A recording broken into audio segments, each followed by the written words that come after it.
Hi everyone, Chris here with another Control Shift breakfast briefing. Okay, we're a bit past breakfast, but I've got an exciting announcement which is definitely worth the wait. I'm out walking with Charlie the dog. Charlie, say hello.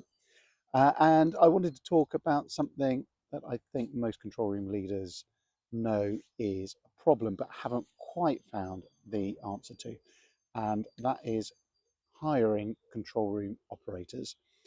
Not the admin side, but the actual question of how do you know before someone walks through the door on day one that they're going to be able to do this job? This isn't a role where you can afford too many surprises, and it isn't a role that's suited to everyone. We're recruiting the people monitoring your sites, managing incidents, making calls under pressure, sometimes in the middle of the night when no one is looking over their shoulder. The responsibility is definitely real.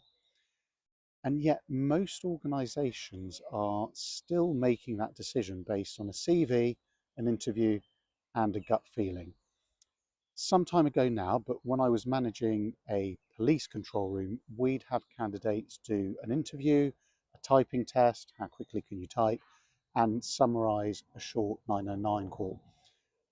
When we're conducting our control room maturity audits, it's clear that recruitment practices haven't moved forward very much. Look, I completely understand. It's what we've always done and it's easy to deliver. And sometimes it does work.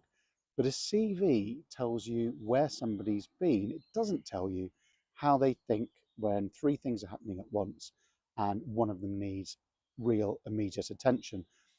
And an interview really just tells you how people perform in an interview.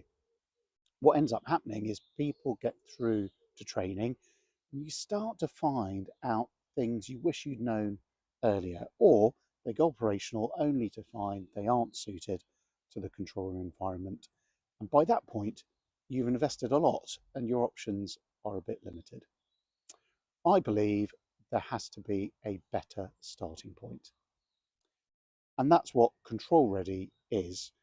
We've built it specifically for control room recruitment across security, safety, emergency services, and I'm super excited to launch it this week. The core idea is really straightforward.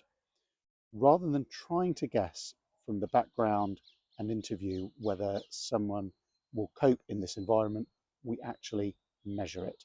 Not the job itself. We're not simulating control room tasks or testing technical knowledge. What we're measuring is the stuff underneath. How someone manages their attention over time, how they make decisions when they don't have all the information, whether they stay composed when the pressure is on, how they communicate, how quickly they learn, the things that are genuinely hard to train, the things that actually determine whether someone is going to be reliable in this type of role. We assess 18 competencies across 5 themes, and we do it in a way that's fair. Nothing in the process advantages candidates who've been working in a control room before. It's about capability, not background. In terms of how it fits into your process, it's designed to really just slot in without replacing what you're doing currently.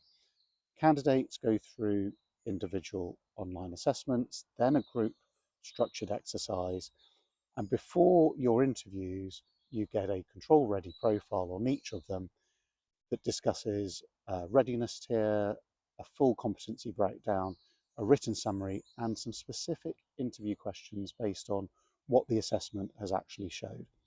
So rather than going into interviews cold, you're going in already knowing where to probe and why. The hiring decision remains yours, and that's how it should be. We're just making sure you're making it based on something a bit more substantial than just a hunch. I set up DG Advisory to help executive teams build control rooms that actually work, the people, the processes, the technology, and Control Ready is part of that portfolio. If any of this sounds familiar, if hiring these roles is something you've been wrestling with, I genuinely welcome a conversation. You can visit the web link in the comments or drop me a message and we'll take it from there. But until next time, from Charlie and me, have a, here you go, Charlie, say goodbye.